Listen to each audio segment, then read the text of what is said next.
So numbering stories you all can find in this session. Today I'm going to talk about Foxconn production and its impact on the Chinese working class. If you don't understand what is Foxconn, pick up your cell phone. Don't be shy, pick up your cell phone. Everybody, pick up your cell phone.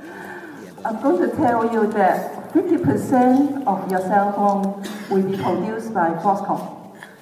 And if you are using iPhone or iPad, then I'm going to tell you, 100% of I'm boycotting. I don't use... Okay, boycotting you. Thank you very much.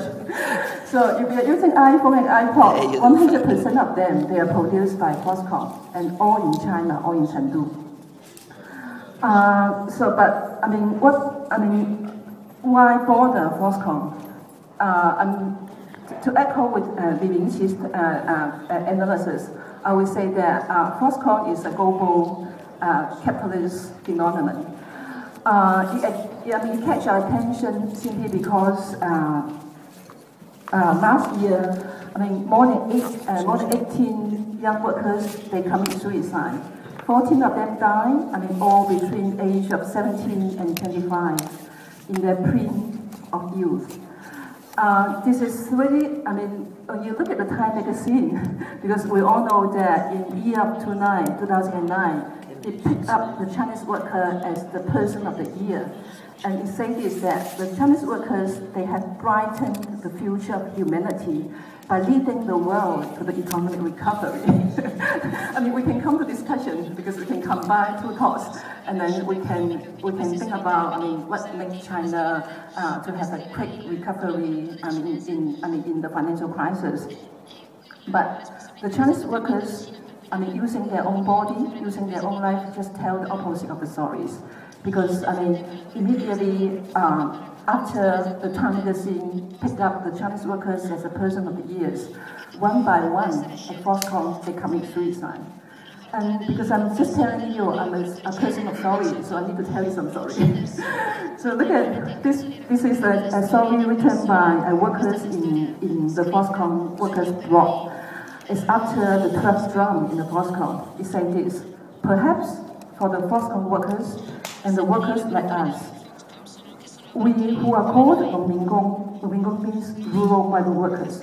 In China, the use of that is simply to testify that we were ever alive at all, and that while we lived, we had only despair. Obviously, while we try to mobilize students all over the countries, we are not interested simply on the suicide issues. Actually, we are more interested to see whether there is potential to fight back, like the end of the talk given by Venezia. So in the middle of the suicide, because it was in the summertime, so we organize students, actually mobilize students, and then everybody as volunteers. So two university students from Hong Kong, 4 of them from Taiwan, and the rest of them from mainland China. We all joined together, and then we formed an independent research team. And during the summer of 2010, we scattered over the countries. So we have a team of students doing research in Shenzhen, and we also have students doing research in Queensland, and also in the north, in Tianjin, and also in Taiyuan.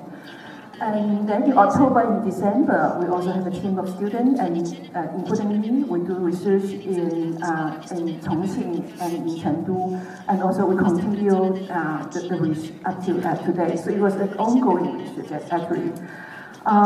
So we come out a report, and then the report is more than over 100 pages. And we send this report to Apple, we send this report to Foxconn CEO, and we also send this report to the central government in China. And we come up as a book in Chinese called Foxconn Multiple Jumps Behind the Glory. Why look at Foxconn again? If we look at the development of global capitalism, and also, Venezia's book already tells us that China is the last paradise for the global capitalism. So I'm looking into the detail give you a concrete example. How global capital and how transnational company, the single one like Foxconn, they move to China and how they evolve and develop into a monopoly capital. You have to imagine the size of Foxconn. It was a mega world factory. It composed of workforce of more than 1.3 million. A single factory in China has workforce more than 1 million. So if we look at, today my talk will be divided into 3 parts. One part we look into a little bit on the capital, and the second part we look at a little bit on state, the role of state, and then we look at the labor. And in between, I will show you a video. There's the whole idea. So, okay, so look back to the capital, the role of capital. I will say that Foxconn is a typical case to review the rapid capital expansion in China and its impact on the workers' life. As a legend, Foxconn is typical and also important in terms of its speed and its scale. Over the 20 years, it grew from a few hundred to over 1 million. And how can it be possible? My argument is always that without the help of the state, it's almost impossible. So let's look at how the concentration of global capital, the nature of the transformative Chinese state, and the export-led growth machine all together contributed to this capital expansion and how this creates precarious labor conditions. Slower, please. Okay, slower. Okay, let's look at the history of Foxconn. Foxconn is a Taiwanese company. When it set up, it set in 1974.